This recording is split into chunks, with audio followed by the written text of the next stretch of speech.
السلام عليكم صاحبي سلو هذا قالك ما أنت وكده ويا مقالة دي وراي نو برتين وبرامجي رمضان كريم تيك توك تشالنجي تيك توك ولي بقى قيابها مهم كأوعى بالشدة برامج كمان تحمسوا قاعدين هنا حمات الديرات صارنا اللي هذا أحمد هريب تيك توك كوسا بندقو برامجه charity ama waxyaabo kala duwan oo madadaalo iyo waxyaabo kala Ahmed wuxuu la kulmay wiil yiraahdo Abdiraxmaan oo kullista ah asagoo algaabta joogo dabcan muuqaalka saakaalkiisiin dan waxa uu sameynayaa caawinaad ayuu sameynayaa asagoo oo kooladii meesha taalay ka qaadayo dabcan marka fiidiyoga si fiican u fiirisid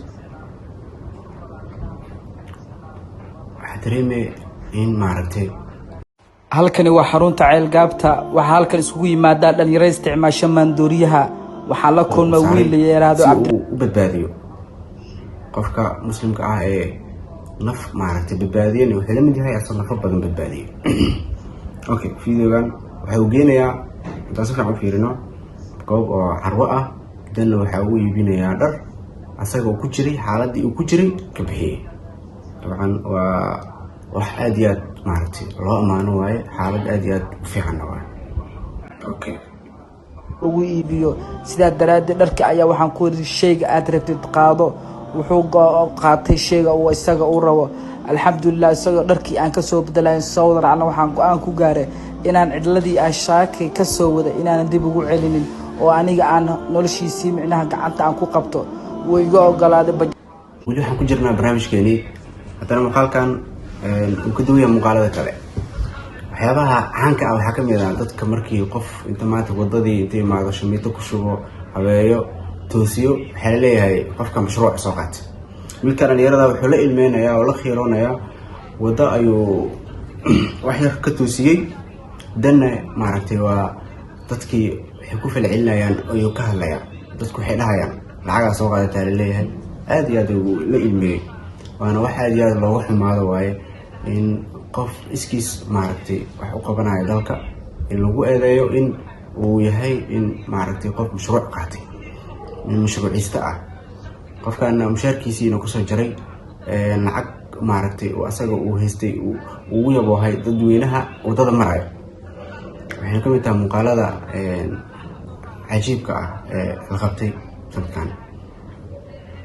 dadka qaar waxay ugu yiraahdaan lacag ba soo qaadatay laakiin aniga waxaan u sheegayaa inay tahay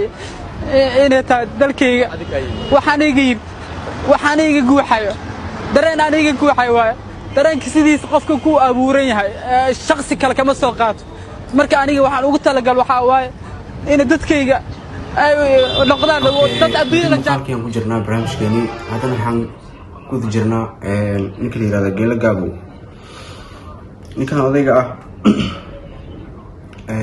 waxa uu hadda isbitaalka kalkaal ayaa lagu khaldan rabaa barnaamijkiisa xaaladda uu ku jiro isbitaalka kalkaal qalin loogu sameeyaa dhabarka ayuu qalinkaas mari doonaa sida loo qalayaa halkees laga qalayaa su'aalo badan oo xaaladda guud ee Yaasiin sidee loo qalayaa xagee laga qalayaa walaal Yaasiin waxa uu ka jawayaa ama uu ka qalaa hadii la tusiyo toosistaankiisa ama laftaas in la toosiyo qolaacana waxay u dhaxaysaa nolol iyo geeri haddaba Yaasiin hadda wuxuu nooga baahan yahay duco haddii uu kaa qoslin jiray balse maanta aan u duceyno oo aan garab istaagno isaga iyo familkiisa